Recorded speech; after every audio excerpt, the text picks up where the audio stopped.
So maybe the future of mainline Protestantism lies in allowing our clergy to roam free. That's coming up.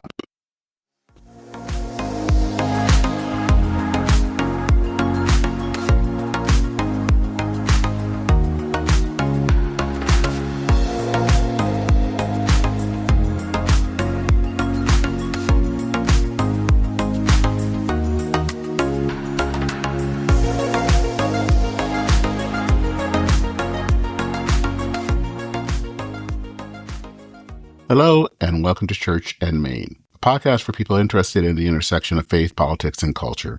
I'm Dennis Sanders, your host.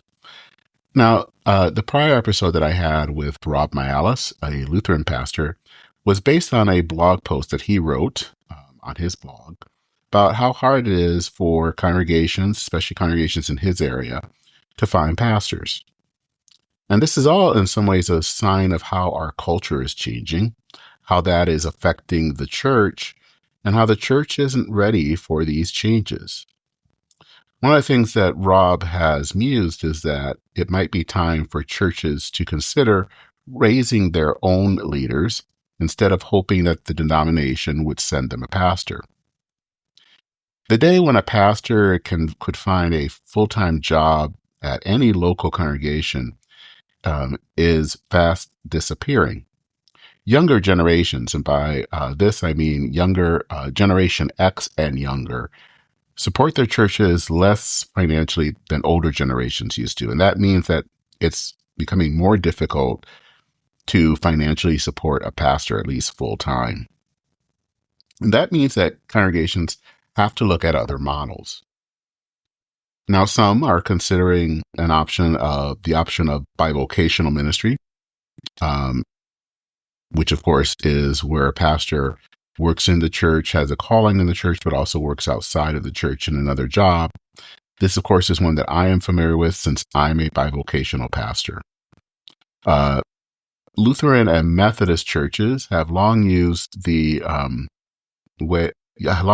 method called where they basically will call a pastor to 2, 3, or 4-point parishes, which means that a number of churches, and usually in rural areas, will share a pastor. So those are some options, but today I want to talk about another option that's out there. I'm talking with an Episcopal priest about a new option for having a pastor, in your congregation, free-range ministry. My guest today is Cathie Caimano. Caimano is a priest in North Carolina, where she works with a number of small Episcopal parishes. Now, being a free-range priest is something that has worked for her. It is in many ways a new form of ministry, and it might be an answer for small congregations that are looking for a pastor, and it might also be an option for pastors that want to serve and maybe want to serve in innovative ways. Cathie has been doing this for about 10 years, so we're going to, in this episode, talk about what led her to this decision, what does it mean to be a free-range priest, and how can this be a new model. So I hope that you will join me in this enlightening conversation about the future of ministry with Father Cathie Caimano.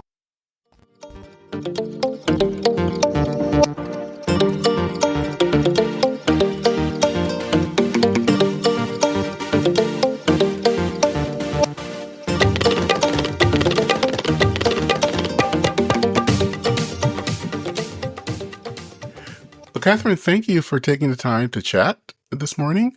I think I wanted to start out by finding out a little bit more about your faith background, kind of what was your journey to becoming a priest, and also your journey as a Christian. Thank you very much for asking that question. And I'm actually going to start when I'm 6 years old. Okay. I promise it won't take really long. I was a little kid. I was raised Catholic, a Catholic family, Italian Catholic. When I was a little kid, I would go outside during the day, and back in the day when we could run around and play on our own, and I would talk to God. And God would talk back to me, like in full sentences. Like I never knew anything but being able to have conversations with God. And I never talked about it. Like I didn't know that everybody didn't have that same experience. And but it always seemed like something between me and God. And people always ask what God said. And when I was a little kid, God said to me, "This is not your real life. Just you wait. Just Mm. wait and see what I have in store for you." Right? Like he was just basically saying, you're just getting going. You're only 6, right? So, but raised Roman Catholic, family went to church every Sunday, but I still wouldn't I wouldn't have thought of myself as particularly religious. And I ended up going to Georgetown University in Washington, D.C., which is run by the Jesuit Order of the Mhm. Priesthood. I went to Georgetown because I wanted to study languages. I started as a language major. A French major, but I eventually became a linguistics major, which is also important to my faith journey. But while I was there, I had a student job at the campus ministry office. And I'm a singer, so I started singing in the choir at church. So I had to sing every Sunday night. And also because it's Jesuit school, we had priests that lived with us in our dorms. Like every floor had a priest who had a room there. Mm. So it was fabulous. This idea of engaging my faith. We would have communion on Saturday nights, like in the lounge, like in our jammies. It was so fabulous. And being part of the campus ministry office, I was part of all the stuff going on with all the different religions, and I sang in the choir, and I got really involved in the retreat program. And I was studying linguistics. So linguistics is the study of language. And the more that I studied how we acquire languages or how languages came to be, the more I realized language is a gift from God, right? It is how we manifest our being made in the image of God. Human language is different than all other forms of communication. And there's a reason I think that we call Jesus the Word of God, right? And so all of that culminated with my senior year in college, which was now 36 years ago. So I'm old. Uh, I did the Ignatian exercises at Georgetown, which is a 5-day silent retreat. Mhm. And I never thought I could be quiet for 5 days, but I loved it so much. And on that last day, we celebrated the Eucharist and everybody left and I stayed. And it will always make me cry. I'm sorry. I heard Jesus say, "Do this in remembrance of me." And I knew that I was called to be a priest as a Mm. 22-year-old Roman Catholic girl. And also there was this experience that I had this, and this is about my experience with God and with Jesus. I knew everything. Like in 1 iota of 1 second, I suddenly knew everything. It was like the transfiguration, like everything opened. I mean, and it was good. It was good. I knew everything. It was good. I mean, I just there it was, right? And then I went on with my life, and I thought, well, that's funny. God could not call me to be a priest because I can't be a priest because I'm a girl and I'm a Roman Catholic. So went on with my life. I just decided to become a psychologist because it sort of seemed similar in some ways it Mhm. is.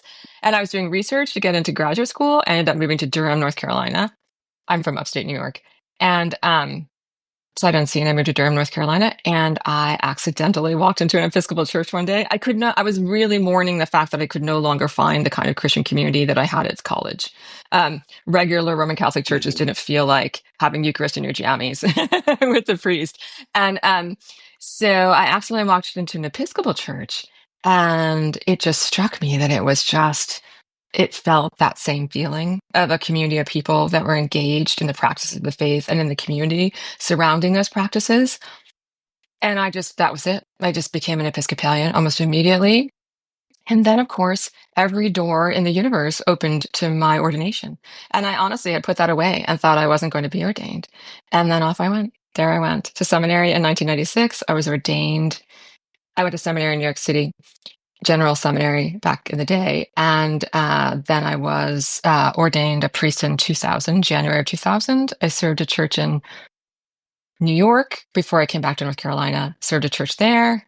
Then I moved to Kansas, Wichita, Kansas, where I had a church there, came back to North Carolina and worked for then Bishop of North Carolina, who a lot of people have heard of. His name is Bishop Michael Curry, who later became the head of the entire Episcopal Church. My dear friend and mentor, Mhm. and totally was the best experience of my life serving when he was bishop. And when he got elected to be the presiding bishop of the Episcopal Church, lots of things happened that we'll probably talk about here. But I decided that it was time to start my own ministry, and I called it Free Range Priest because it was this idea of finding the way back to all those formational experiences that I had with the Episcopal Church, the Catholic Church, and with God. Um, in the midst of an institutional system that seemed even then to be collapsing and in some ways squelching the very things that are at the core of what it is. And so that was January 1st, 2016. So it's now almost a decade. I'm in my 10th year of doing this. And that itself has been a journey. And so here I am. Then I met you on Substack, and now I'm here. That's my basic journey. So I'm kind of curious, what led you to becoming a free range priest? And I think in that question is also even just how would you define that? Because you talked about serving in New York and then in Kansas. And I'm Yeah. assuming those would probably be full-time Yes. positions. Yes. So what Yes. led you to that to this type of a ministry that you're now in?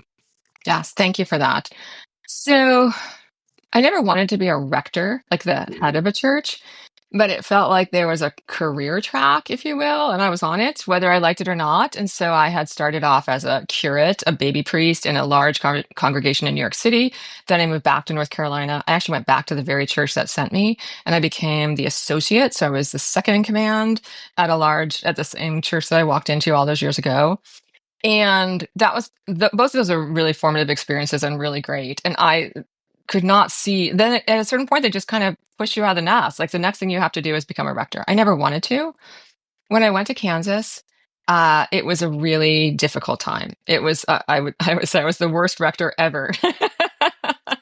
And there were two reasons for that. And one was um, I thought I knew everything. That is just an absolute truth that I have to say. I thought I'm going to whip these people into shape, right? And there were some problems there, and I just thought, well, I know all this stuff. I'm going to tell them how it's going to be. And you can probably imagine that that was not received well, and caused a lot of tension and chaos. And um, not that it was all about me, but I will own that. But Hmm. the other thing was, I really hated the administrative part of it. Like, I really hated the fact that what I became was basically the CEO of a small nonprofit, and that my days were consumed with with worries and stresses about upholding the structure, the building, the your organization, the budget, and all that kind of stuff, and that it was killing my spiritual life. That I didn't feel like a priest anymore, and I hated it. Then, when I worked for the bishop, I was a canon. I was called a regional canon. Canon is just a job title for someone who works for the bishop. And but I had a territory of the eastern part of our diocese. East Carolina is a separate diocese, but in North Carolina, the eastern part of our diocese, 60 congregations, most of them very small. And so this was in 2011 to 2015 was the time that I served there. And so it was my job to do congregational development and clergy support for 60 congregations and their attended clergy. And this is where I learned the truth, right? That like even then, that like churches are struggling. I had never actually been in a small church before. I had never been experienced a small church, and I realized that every single small church and also larger churches were struggling with the same thing, right? They could not afford clergy. There in the one region that I worked in, there were four clergy who even lived there, and they were like, it was just part of that territory. There were like whatever 30 congregations and four clergy who even lived in that area. I would frequently drive 2 hours to go to a small church from my home, and then 2 hours back in a single day. And but they also just like lack of connection, lack of support, lack of membership, lack of money. They felt they just couldn't were not really supported and couldn't figure out how to support themselves to continue ministry the way that they understood it as Episcopal churches. And the same thing was happening to other congregations too. All this stress and pressure from the institutional life of the church that was, and it was the same thing everywhere, every single thing. And clergy were feeling the same sort of stress that I had felt too when I was there. So I was haunted by this question or this vision that there has to be a better way, right? There just has to be a better way to reimagine how we are in Christian community, even within denominations, and how we are clergy serving with congregations that isn't the same old model that has been collapsing for the last several decades. That like there's a one clergy person who gets paid full time, and their job is to take care of this one discrete group of people that basically stays the same size. It doesn't get bigger or smaller. It's gradually getting smaller. Then all those people, it's their job to come up with the money to pay for all this stuff. And then there's a set of programs and there's a set of meetings, and there's a budget and go. And that this isn't working anymore. It's just not working anymore. And fundamentally, it's not helping us develop our lives as Christians and disciples and to share the faith. And so I became a free range priest. I had no idea what that meant. Bishop Curry and my husband coined that phrase, free range priest. I will say, trademarked it. So I actually have it on my wall. It is, so you do have to pay me And you even have royalties. the T-shirt.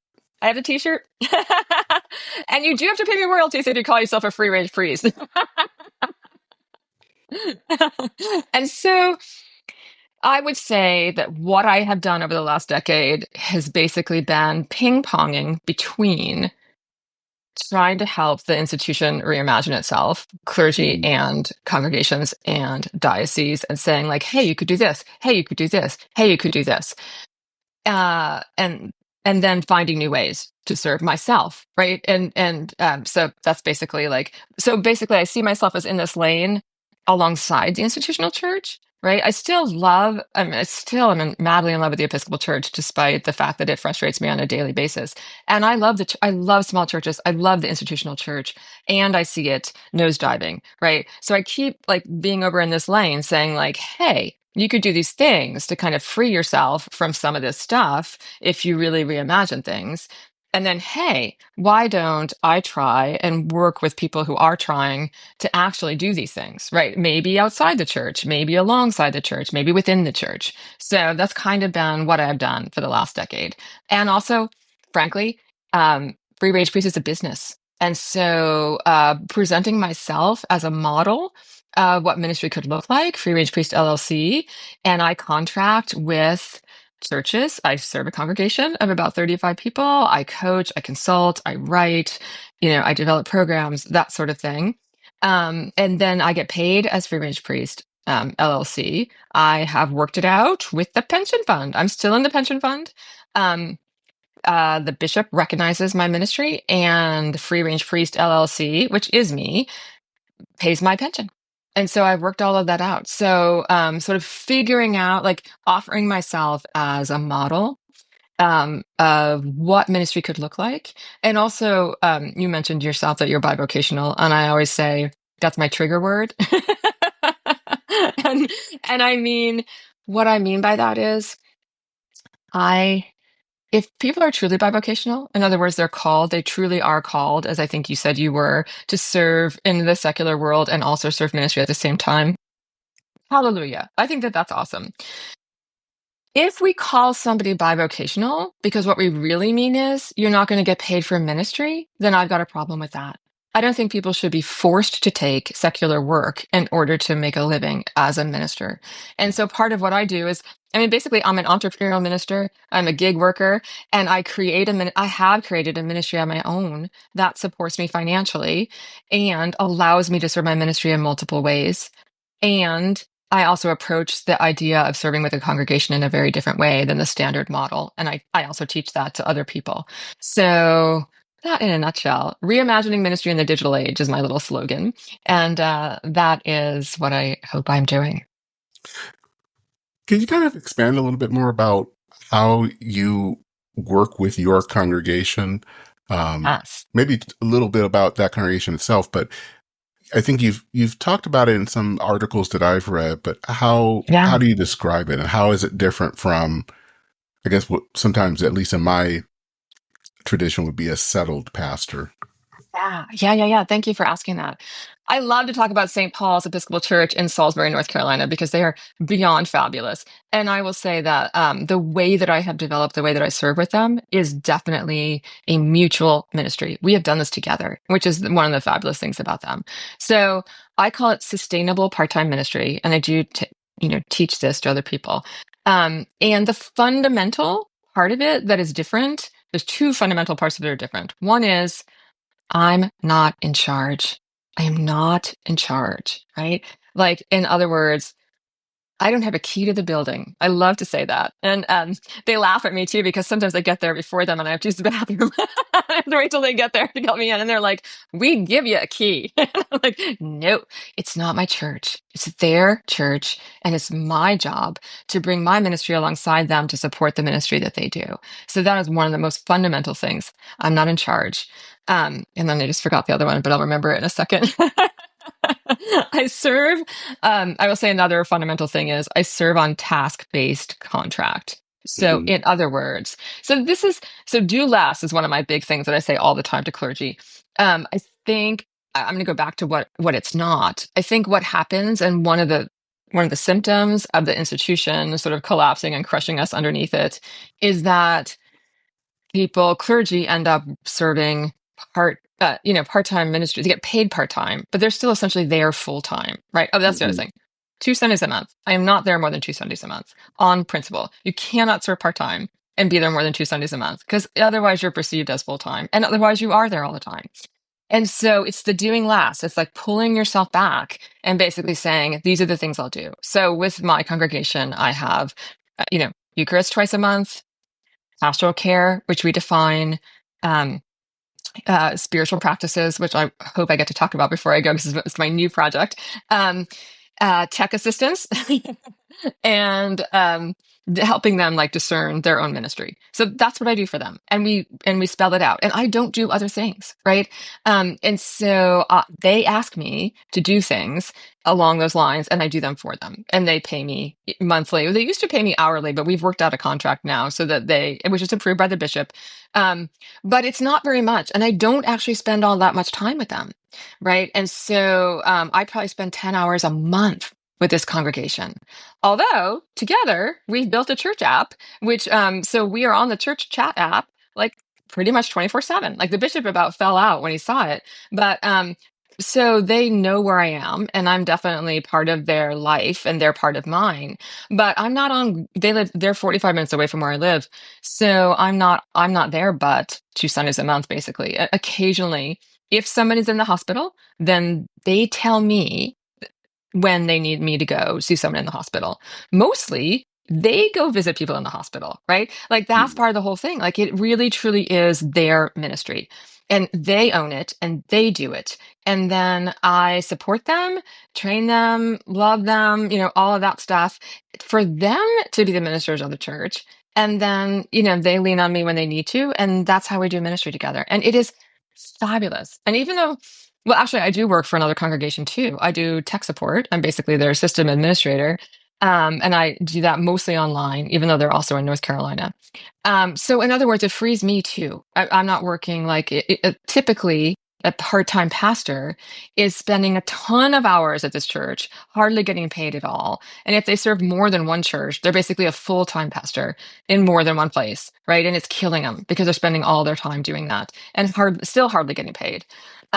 So this is not like that at all. But if you did it the way I do it, you could easily serve 4 or 5 or 6 congregations at once, and fully be present for them and make enough money to live on. But I know that that's true. Hmm. How is that? How is that kind of helpful, or how do you feel this could be a new way for churches to be? Um, Mhm. I think that there are a lot of, and you talked about this earlier, churches, and I think it's not just individual churches, but the church. In a lot of ways, we're stuck in a certain model, Mhm. and it might be, or what I would say, maybe it's a mid 20th century model, Yep. um, which also sort of tells you how long it's been done. Um, Right. but we're in a different time period. Yeah. We're even, I think the nature of work has changed. Yeah. And so how do you help or get churches out of a mindset, and pastors, by the way, Yeah. out of a certain mindset into this different one?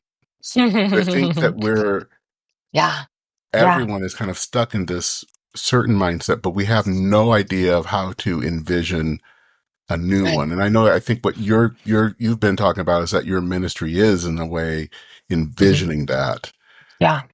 How do you feel that you're changing people's perception? That is a very good question. And I don't know if I am. Okay. I no, that's not true. I change some people's perceptions, right? And mostly but let me start again and say, um that is a challenge, right? Like that is the challenge. And that is the ongoing sort of like task of my ministry. I think that the best that I can do is continue to give an example of my own ministry and support other people who are in ministry similarly to me. And there are a few, most of them I know, right?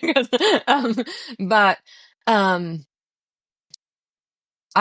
it reminded me of a story back when I was a canon. There's another church. It was also called St. Paul's. It was also in rural North Carolina, although it's not my parish, where they said um, they had just had supply clergy. So people did just come on Sunday for a long time. It's a small congregation.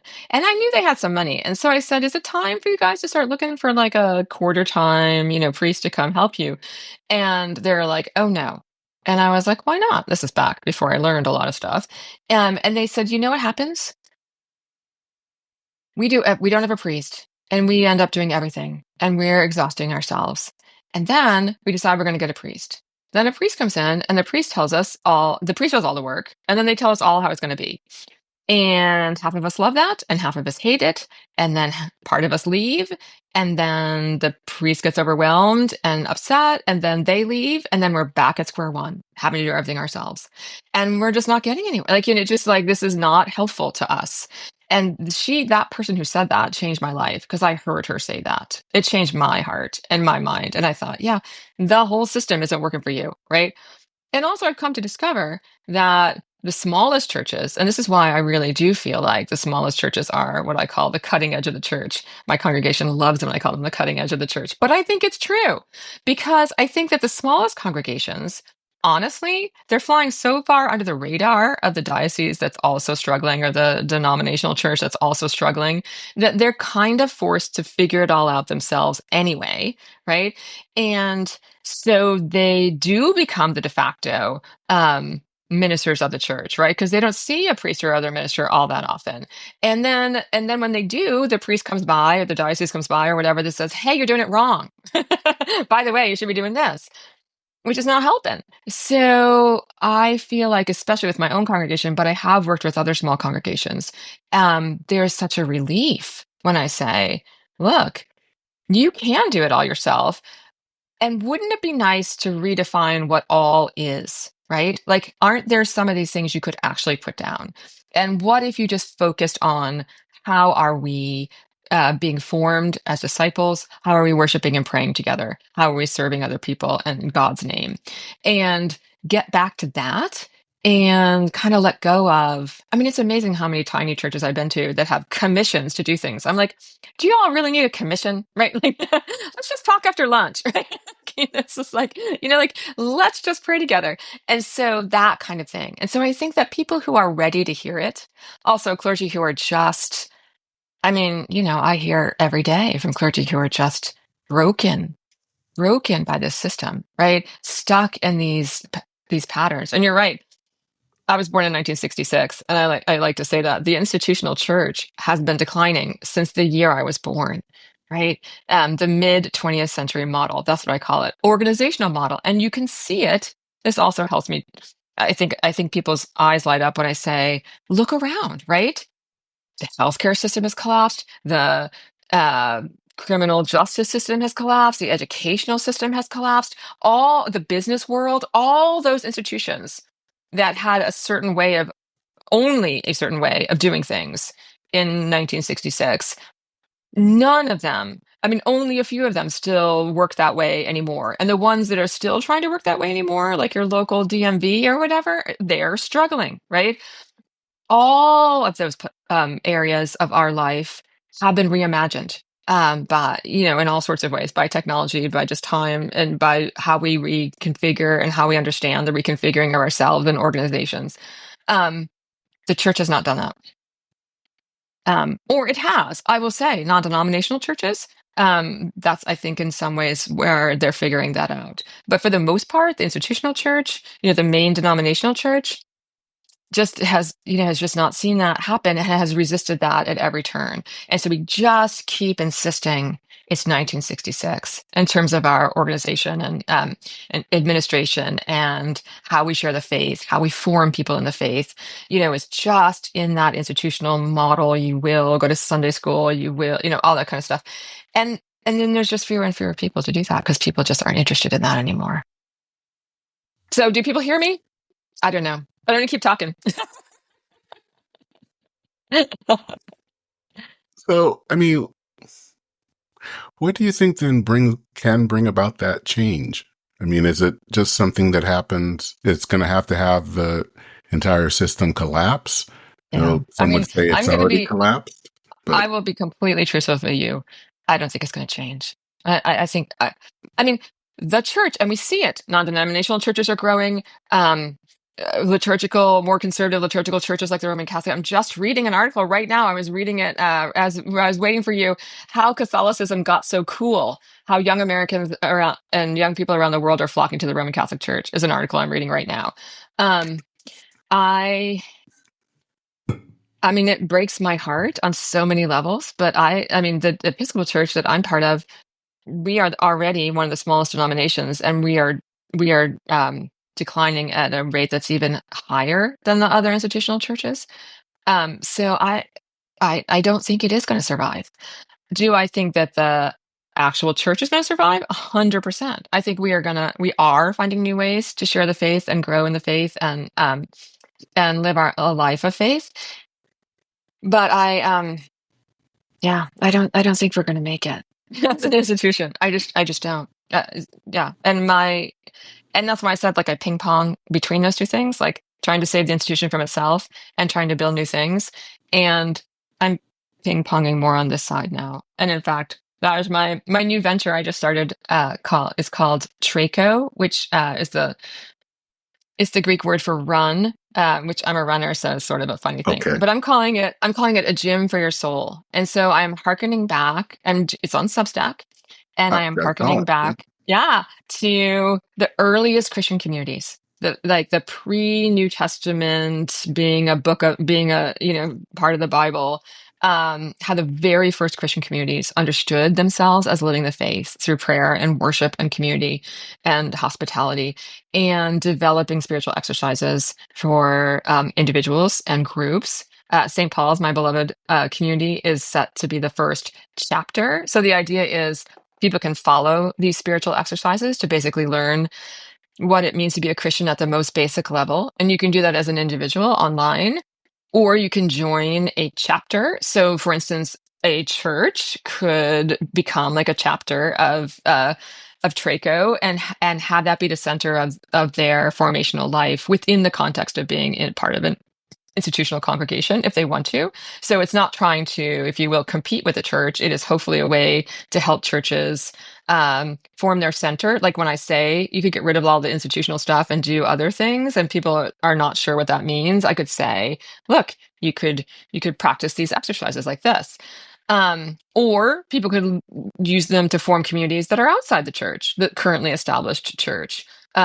So I'm actually right now more excited about helping to guide people. Oh, and that's the other thing. Part of the practices is eventually, as I develop this, training guides, people who would learn the practices deeply and then be basically um, supported to share them with others, start their own chapters. So, and part of that for me is I think there are a lot of people who feel called into ministry who haven't the slightest idea how to get started or are subjected to an ordination process that feels antiquated and difficult, and maybe they don't want to go to 3 years of seminary, and that's a whole other topic. But ways in which people can practice and develop their own ministries without necessarily being ordained, or not necessarily being a minister in the traditional sense that we understand it. So I'm moving more into the creative side. Substack has helped me a great deal.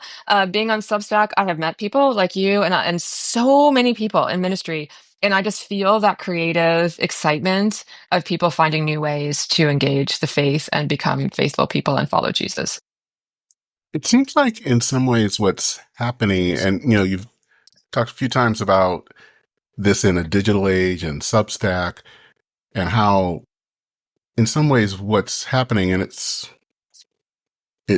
almost like a new kind of thing that is growing up alongside kind of the institution, which is declining. Um, and it's not necessarily against that institution, but it's just kind of maybe growing up among the ruins, that Yeah. is kind of coming up and maybe showing more of I guess what I would say is a networked way of being a church, which is maybe different than what we're used to. Yeah. It's Yeah. not independent. Um, that's Yeah. just your church and you're on your own, but it's something Right. more different than Yeah. what we've been used to. Right. We have this way, you know. I just thought of two things at once. So I'll see if I can remember them in order. First of all, I think like a lot of times when I worked in a diocese, and I've been around enough dioceses, that they think, well, we'll just get these congregations to be together. Like we'll have one priest who has three churches, or we'll yoke them, or all that kind of stuff. And that works absolutely never. Like that is not something that people want. It's not people who have their own faith community want to be part of their own faith community. They do not want to be forced to worship with another faith community or to use their building or whatever, or to share a priest with them or a minister with them because they happen to be geographically local. It doesn't work. And yet, at the moment, we have so much technology that we can, in fact, facilitate doing a lot of the ministry that we do together via this, all the technology that we have to do that with. And then that reminds me that I think we live in a post-denominational world. I really, really do. I really do not think that most people in our pews care whether it's a Methodist church or a Lutheran church or an Episcopal church. I mean, Roman Catholic is a little bit different, but for the most part, people they want an experience of worship that they feel familiar with or comfortable with, and they want there's no way to get around it. It's some level of a political slash theological viewpoint that aligns with their own. I mean, I just think that that is a true statement about the church today. And if they can find that in a church, they're going to go to that church. And if they can't, even if they are card carrying Methodist or Presbyterian, if they can't find that in a Presbyterian church, they're not going to go there. So I think we're moving towards a post-denominational world. And which doesn't mean, and again, as an Episcopalian, I will say that the tradition is so fabulous, right? And I do think that there are ways that we can and should hold on to that Anglican tradition, hold on to the Methodist tradition, and find new ways to express that. So even in a post-denominational world, I also think that so many congregations are Sunday worship focused as to then there's really not much else going on. Like basically most of the congregation that does shows up on Sunday morning and that's pretty much it. And so we're still trying to keep paid ministers and keep up buildings and all that kind of stuff with congregations that are basically just there on Sunday, right? And so part of the spiritual practices aspect of it is reminding all of us that we come from a tradition that includes all sorts of other things besides worship. And this goes back to like, what are spiritual practices and how would you live a Christian life and what does that mean? And that those sorts of things that are outside of worship, that are still part of our faith community, we can absolutely do those much more easily online. And we can much more easily do them with Christians of a different stripe or denomination or team or whatever. So in other words, what I mean by that practically is, you could still go to church, like my lovely church. They still go to their own building that small community and have Sunday worship in very traditional Episcopal style. Hallelujah. And I lead them in it twice a month. But then the rest of the week, then they have ways of engaging their prayer life. And we've been talking about discernment practices, like how do we know the will of God in our lives? How did the early church did that? Those sorts of things they can do on their own. And they can do it as a collective community, both in person and online. And they can do with other people across the church and beyond the church's walls, electronically. And also, they can also gather in person if they want to. So to really help people engage faith practices and how we live our lives as Christians in ways that are beyond worship, then helps them, see how there's all these different ways we can connect. And again, to say, do I think worship is important? Crucially. But I don't think it should be the end all and be all. In fact, I wrote a blog about that, right? Is it too much of a good thing? Is Sunday worship too much of a good thing, right? That should be an expression of our faith, and it's incredibly important to worship in community. And I think we should worship in person. Like, I think that it's online worship is just not the same thing because you're not participating in the same way. But then there's so much else about living lives of faith that isn't worship, that worship's incorporated in all sorts of other practices, that a lot of those other practices can absolutely be done online or with people of another denomination or non-denominational or people who are new to Christianity. So I'm just kind of curious, what kind of spiritual practices do you think work well online? Well, I certainly think, I think prayer works really well online, right? And things like vigil. So here's something we did, as part of this development of these spiritual practices. So in our tradition, during Holy Week, between Maundy Thursday and Good Friday, often churches have what's called an altar at the vigil of repose. So in other words, it's symbolically about staying with Christ in the Garden of Gethsemane and staying awake all night. And so what happens liturgically in the church is that at the end of the Maundy Thursday service, we strip the altar. It's very, very beautiful. And we take away we take away all Eucharist and everything that has to do with the sacrament and everything. Sometimes churches will take a small amount of communion that has been blessed and move it to a small altar and light a candle and sit there all night up until Good Friday. And Good Friday is the day that we do not celebrate the Eucharist because it's the day that remembered Christ's death. So in the early morning hours, you reverently consume what's left, and then we go on with Good Friday. So a lot of churches, and especially earlier in my career when I worked at larger churches, actually do an altar of repose, and people sign up from the congregation to come and sit there for a couple of hours. And this very common practice. It's really moving. Well, so in our small church, both the location of the church, the age of the members, and the small amount of members, and the fact that I'm 45 minutes away, it just did not seem practical that we could do that. So I said, how about we do a virtual all-night vigil at the altar of repose? So at the end of the Maundy Thursday service, we set aside a small amount of the Eucharist. I carried it home to my place and 45 minutes away. And there was an altar that I had set up here, and I set it up with a camera. And every hour on the hour from 8 p.m. when the service ended, we actually, that at 8 p.m., we actually videoed the altar being stripped.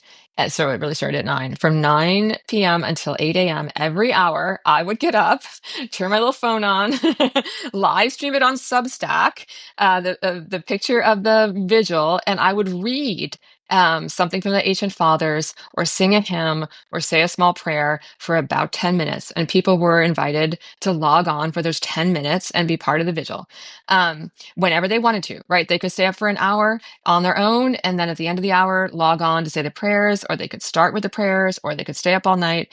And well, I will say this, I was never alone. Somebody logged on with me all night at 2 a.m, at 3 a.m, at 4 a.m. I at least had one other person praying with me all night.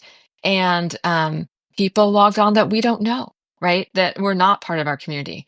They're part of our community, but they're not members of St. Paul's. And the most unexpected people, like the people that I wasn't sure would, did. And it was incredibly moving. And so they got to participate in that incredibly important ancient liturgical practice, fully online. Well, not fully, it started in person, but they could participate fully online, and they could participate in a way that basically we weren't really able to do that all in person for lots of practical reasons. But so it was a way that enhanced that liturgical practice, and it was amazing. I was really tired on Good Friday. But it was so that's what I mean. So there are worship, prayer, discernment, just conversations, Bible study, those sorts of things work really well online. Yeah, and we here have we kind of moved. We for a while did Bible study on Zoom for a few years, and have kind of gone hybrid. So it's partially on Zoom and part here, and that's gone really well in kind of Yeah. bringing people who maybe aren't able to come but in person, but can join us, and those who want to be there in person. And I think using that technology, especially for smaller churches, really can help. Yeah, 100%. And also, like one of my big things, I'm writing a blog about this that's going to come out soon, is like just say no to meetings. This is one of my more radical ideas, but it's true. Don't go to meetings anymore. Don't go to meetings anymore. Don't have meetings anymore. Don't go to meetings anymore. So here's what I mean by that. So part of the practices that one of the practices that we're developing as part of Traco is um, economics, leadership, hospitality. So how did the ancient Christians organize themselves, right? Like, how did they deal with money? How did they deal with leadership? How did they deal with who's in charge? How did they deal with bad behavior? How did they deal with all of those things and being in relationship with each other, family life and all that kind of stuff? And so instead of having like a board meeting, which is a mid 20th century organizational concept where you all sit around and read your budgets and all that kind of stuff. What if instead you practice your household management, right? So your community hospitality. So in other words, you have a gathering that is incorporated in prayer and discernment, like waiting on God's word, and includes food like the early Christians always did. And you bring up these topics in terms of how are you living together in Christian faith and life, right? And so, yes, the boiler does need to get to be repaired, but how are we actually approaching that in terms of seeking God's will and guidance, right? Discerning, using our discerning and peacemaking skills among members who may have differing points of view, that sort of thing. How are we seeing addressing the boiler as part of practicing our faith? And to me, this is what I mean when I say get rid of meetings. It's killing us. It is sucking our souls. Look at our community life together as Christians as exactly that. Yes, we have practical concerns. So did the first Christians, right? How did they go about them, right? In the context of their faith. And so it seems simple, and it is simple, but just changing that orientation towards these are the elders of the community, prayerfully discerning how we are going to share our resources and use our resources to support our community is a whole different experience than sitting at a board meeting looking at your budget. Yes, it does. I think, I think, I think that's something that I struggle with, especially with our congregation, because we're not a large congregation, but there are things that need to be done. Right, But how do you do it? right, And also, how do you kind of always get the sense that the people who are there, they would rather not have a meeting. right, Um, I will say that when we have those things, it's kind of interesting. I always leave feeling this is a good bunch of people that they're finding ways of how to do this. Um, but I think it's how do we do it out of that structure that we have been doing it, because that doesn't work anymore. right, Um, right, again, right. And that is the thing, right? And people can't see it. And so this is part of the whole, we got to just do it, right? We got to just say mhm. like, let's just do it, right? And I remember talking to a church, and this was years ago. This is when I was in a canon. And because I'm also going to talk about this in a second, but it also does come back to money, how we are going to support communities. But in this case, we are talking about tithing, and I'm going to say there's another radical thing. I hate the word stewardship. I don't use it anymore. I refuse to fill out a pledge card, and I honestly don't think that we should ask people to tithe their income to a church. I think we should encourage people to give away 10% of their income to serve others, but that could look like a lot of things. Anyway, so I was sitting with this church back then, and we were talking about tithing and 10%. And although I still stand by this idea, and I said to them, I said, what if you really encouraged and in fact expected that everybody who was a member of the church was truly giving 10% of what they brought in, and some of that money was available for the actual members of the congregation? Like, for instance, if you need help sending your kid to college, right? The church is going to give you $10,000, right? If you need your roof repaired and you can't, the church is going to take care of that. People freaked out over that. Let me just say this church should not do that. But I said, what if you take it more seriously in terms of your Christian community? So in other words, why don't people give 10% of their income? Because they're afraid that they're going to need that money, right? Like that they're afraid that, there's lots of reasons, but I think that's a big one. And so, but what if they knew that they could count on their church to be there for them financially, just like they're there for them spiritually? And again, you had a discernment process, about like who's in need of this money right now. And yes, we should absolutely give money to those who are in need. But I also feel like and that's the other reason why I also don't use the word outreach anymore. There's something that sits not well with me about this idea of finding those people out there who need our resources and giving them to them.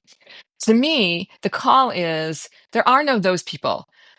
How are those people our people, right? In other words, like, not that you shouldn't give money to somebody who is hungry, but how are we welcoming them fully into our community as well as giving them the financial resources that they need? And I think that there's this like weird, like it's hard, it's a vulnerable and difficult place to go with spirituality and money in general. And also I think that there's a lot of us are like, well, I don't need anything, right? This is not for me. But that idea that we are all us, right? That we are all neighbors. And that includes that we are all in need sometimes, right? We could all be in need, physical need, as well as emotional and spiritual need. And keep those people out there, those people who need stuff, to me, is, in some ways pushing away the idea of Christian community that actually incorporates everybody.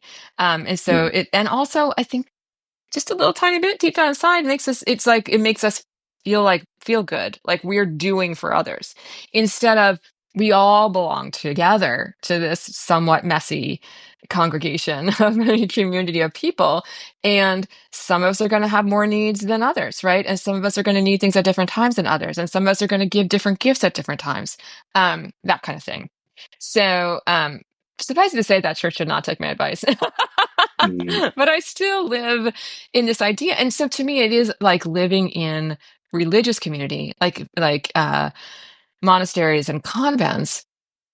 You can do that without actually living in the same place. I think that there are aspects of that you can like intentionally live a Christian life with other people. That includes sharing of actual resources, which would include, coughing up some money for the boiler, right? If that's what it needed. But it also could include helping out, someone who sits in the pews with you financially because they are in need of that, right? And you don't have to prove that you're a card-carrying poor person, right? Lots of us these days need financial help to do various things or feel very insecure. And if I knew that my church would take care of me if I found myself in some kind of real difficult situation, I mean that's priceless. It's sort of actually putting that part in the second chapter of Acts, which, of course, we're recording this just before Pentecost, but Yes. it's about, the believers gathering, everything had everyone in common. That's kind of what you're getting at here, is Yeah. that Yeah. kind of a Yeah. community. Yeah. Yeah. And Acts, I'm an Acts fiend, just the early church, right? Like to like see how did the first disciples, the first people who had to navigate the world and the culture that they lived in without Jesus right there with them, um, what did they do, right? And one of the things that I'm struck about Acts so much, and one of the reasons that it's one of my favorite books of the Bible, the joy, the joy, right? The excitement that people just doing all sorts of amazing things and being so happy, and that they all got together and ate, and they all got together, they spontaneously shared things. And to me, that's also part of the spiritual practices, is part of why anybody would want to be a member of a church. And I think what we're losing as the institution is crushing us is that sense of joy. Mhm. And that's what I want to get back to. And I will say this, since I've been a free range priest, I have had so much more joy in my ministry. So much more joy in my ministry. And I actually said this to somebody the other day. I said, you could not pay me any amount of money to go back to full-time ministry in a congregation. And she was like, wow, you said that with some vehemence. And I was like, I did. I mean it. You could not pay me any amount of money to go to a big church and be even a medium-sized church or a small church if they could afford it, and be their full-time set pastor who is in charge of everything. For so many reasons. But one of them is that the joy that I feel, the connection that I feel to my relationship with God, and the joy that I feel being part of other people's connection to their relationship with God. I mean, I just have found it in such abundance serving my ministry the way I do. Mhm. Do you think that this is a model, maybe I should ask this, have people, especially other priests or pastors, come to you and said, I'd like to do this. How do I do this? 100%. And I Okay. do coach clergy, and I have talked to a couple dioceses about training clergy this way. And I've given like group conversations, and, given talks about this. I talk about it a lot. And I mean, people get really excited and they really want to do it. And then they get in their own way. Then it's like, but I can't, like the congregation will never go for this. Although I've talked with lots of congregations about it too. And they're all like, oh, this is awesome. But we couldn't get a clergy person to do it. Right. So we talk ourselves out of the fear of it. Right. And the fear is this, right? It's way more unstable. Right. It gets way less sure than getting a salary. Although, again, the irony of the fact that, like, how long are these salaries going to last? Like, if we're churches that keep closing churches, and for every church that turns over a rector, then then that was full time, they're not replacing them with a full time clergy person, right? That sort of thing. So I think, and then the idea that clergy aren't going to be there every Sunday also freaks people out. And then, and my admonishment to clergy that it starts with you and you doing less and you not being in charge. I had a big consultation with a small church and their part-time pastor recently, and she was freaking out, right? She was exhausted. She was also trying to hold down another job and she just couldn't, and I was like, and then she described to me that there was a their music director wasn't doing what they wanted the music director to do. So she was trying to coach the music director and help the music director to do things better. Like, why are you doing that? Why are you doing that? And she's like, well, it's my job. I'm like, it does not have to be your job. Let the congregation talk to their own music director if they want something different, right? It's your job to pray for them, come alongside them. If they need you, just ask the question, where's God in the middle of all this? That's awesome. But please do not get in the middle of that. Like, let them figure that out. And she couldn't do it. She could not do it because she saw herself as helping the congregation. She didn't think they could do it, right? And that's the other pushback I get when people say, well, how are these lay people supposed to know what they're supposed to do, right? That kind of thing. And I'm like, first of all, if you've been in a small church lately, they're already figuring it out because they have no choice. So again, that's my job. My job is to help them put it into theological terms and to support them and to answer their practical questions, right? While they do it, right? And so people get scared and they just cannot see their way out of the old way, or the diocese crushes it. I'm sorry. Some dioceses are trying really hard, but like, again, there's every decision is then sent to a committee, and then a committee of people that I'm not in front of, that I'm not in the middle of trying to convince them otherwise, are like, that's just crazy. That doesn't work, right? The blog I posted last Tuesday, somebody got on there and was like, you can't expect, it just really came after me. I mean, not personally after me, but like, that's never going to work. And I'm like, but it works. Like, I actually do it, right? It does work, right? And I will say that, like, in the last 2 years, we have baptized over a dozen people at my 35-person church, including last year, 2 years ago, 2 adults at once, right? Which is huge for a church that only has 35 people in it, right? That's a third of the congregation, right? And so I will also say that it's not just about me in that sense, that like, this is a thriving congregation. They don't have a lot of money. They don't have a lot of people. They're old, just like most mainline churches are old. They're not particularly tech savvy, but they are on fire for the Holy Spirit, and they are engaged with their ministry, and it is the most fabulous place. And if you walked in there, you would just be like, I never want to leave here. Mm.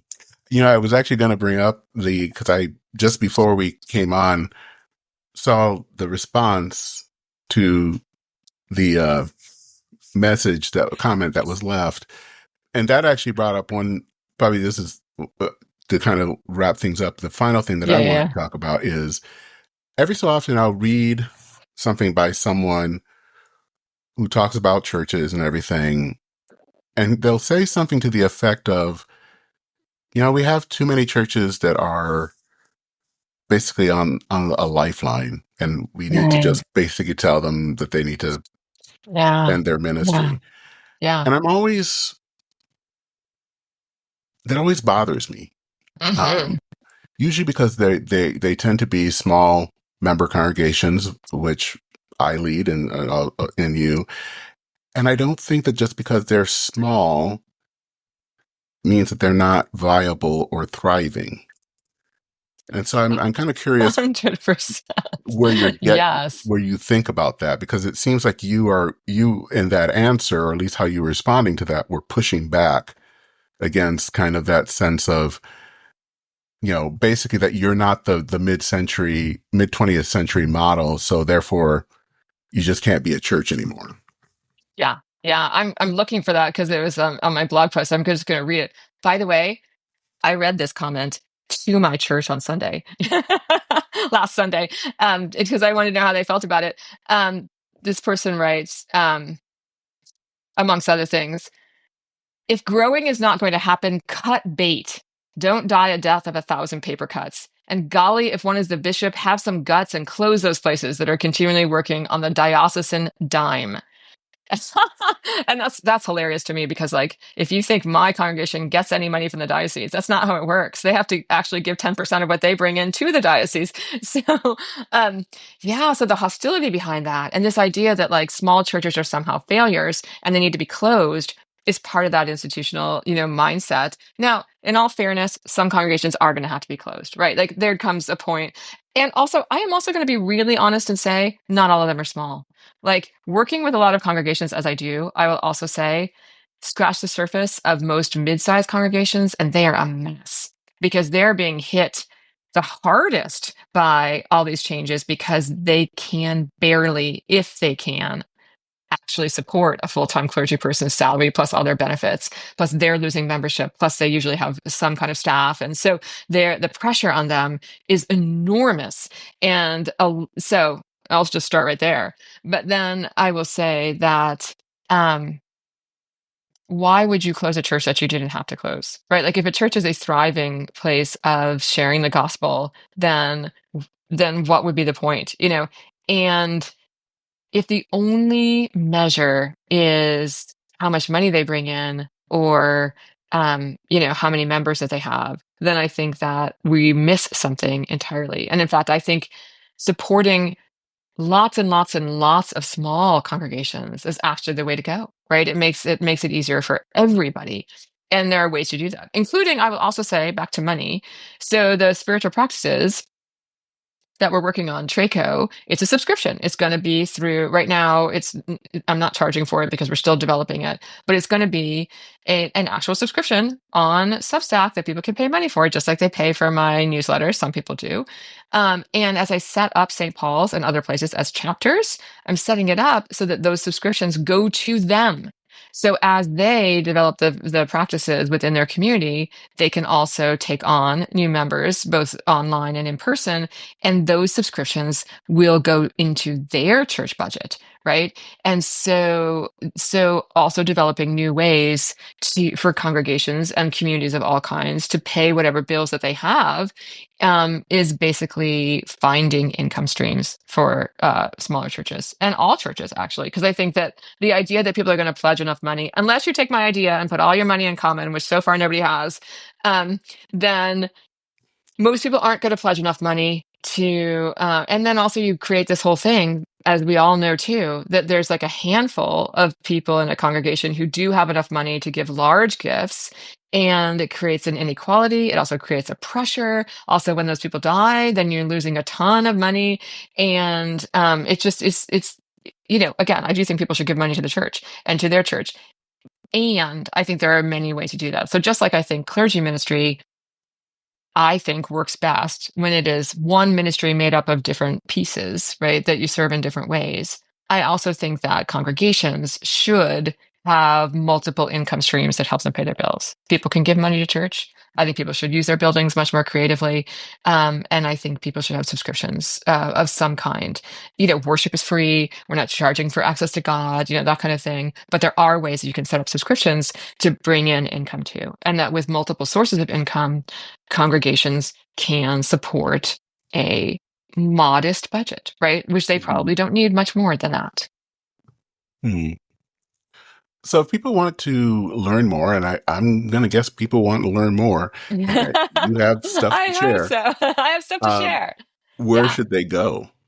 Freerangepriest.org is the name of my ministry. It's also the name, my Substack is my website now. That's the other thing I did. I got rid of my website. St. Paul's is getting rid of their website too, because I'm just going to put it right on Substack so that because, well, for lots of reasons we don't have time to go into. But suffice it to say, freerangepriest.org will bring you to my Substack, to my blog. You can sign up as a subscriber there. I also, in my About section, have my email address. If you want to get in touch with me, you're welcome to. And then as part of my Substack publications, I also just started Traco, which is Trexo. The X is the Chi for Christ. So it's Traco.church. And it's the same deal. It'll bring you right to that Substack. And you can sign up there to be part of that as well. And both of those things are free to sign up for. You can sign up as a subscriber. I love subscribers, paid subscribers, but you can also be part of both of those for free. Okay. Thank you so much for this. Well, Cathie, thank you. This has been great. I mean, I've been wanting to kind of talk to you about this, and I'm really hoping that people from other traditions will be able to listen to this and figure out ways of how to do this, because I think this is needed. We're not in, you talked earlier being born in 66. I'm a few years younger, born in 69. And that model of that period just isn't working anymore. And it's okay that it doesn't work anymore. Things change, we change. And so how do we make sure that the gospel fits into our current time period? And I think this is one way of showing that it can. Yeah. Yeah. And I know you got to go, but I'm going to say I am doing a lot of reading of ancient church documents right now as I'm developing these spiritual practices. And one thing that I just read, it was talking about how even the earliest church, right? A lot of them are Jewish, a lot of them weren't Jewish, and that was, a big issue for the church. But as they developed and different communities developed in different ways, right? Different communities of disciples started, they were basically constantly doing this adaptive, how do we understand the gospel and how we live it, given our own culture and our own times and our own geographical location, and also our backgrounds, our faith backgrounds and our cultural backgrounds. And that was actually how the church formed in the beginning. And so to me, I find that so inspiring that we should be excited about how we are doing that, taking the basic practices, taking the scripture, the sacraments, and everybody, all the traditions that have come before us, and then adapting and incorporating them for the culture and the times and the location that we live in now.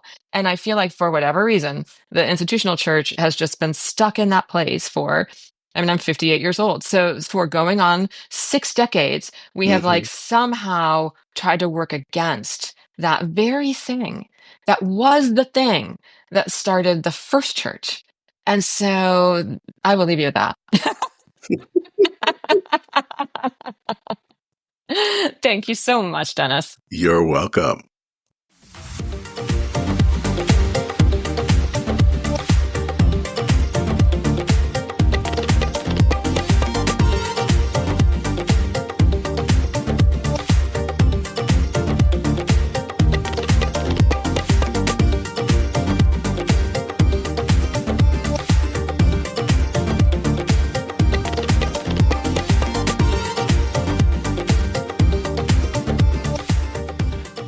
So I want to thank Cathie for taking the time to chat. I'm kind of curious, what are your thoughts about the episode? As always, if you have something to say about the episode, feel free to send me an email. And you can do that by going to churchandmain, all one word, at substack.com. By the way, you might have noticed before we went into the interview that the title that I gave for Cathie is Father Cathie Caimano. Cathie actually explains why she calls herself Father and not Mother. You can find that out by going to her free range priest Substack at freerangepriest, all one word, .org. That article, I think, just went up this week. It's a fascinating one. I kind of wondered about it myself because I kept seeing the initial FR, which I know usually means father. And it's kind of like, okay. But I think it's a great way of how she looks at it. I think you'll enjoy it. And you will also find a lot of interesting things that she talks about concerning being a free range pastor. So I hope that you will find those helpful. If you want to learn more about this podcast, listen to past episodes, or donate, please visit churchandmain.org. If you want to read articles, and I just have a new one that I just posted this week, you can also visit churchandmain.substack.com to read related articles. I hope that you will consider subscribing to the podcast, which you can do on your favorite podcast app. And please consider leaving a review. That helps others find this podcast. And then finally, if you are able to make a donation, you can do that in 2 ways. You can do that on the Substack, and you can also donate by going and the link. And I have the link in the subscription. In the podcast description at Buy Me a Coffee. And you can go to buymeacoffee, all one word, .com/Dennis L. Sanders, also one word. Also, please consider to leave a rating or a review of the podcast. You can do that on your favorite podcast app. If you do either of those things, that really helps others find the podcast. So I hope that you will consider doing that. That is it for this episode of Church in Maine. As I always like to say, thank you so much for listening. Take care, everyone. Godspeed, and I will see you very soon.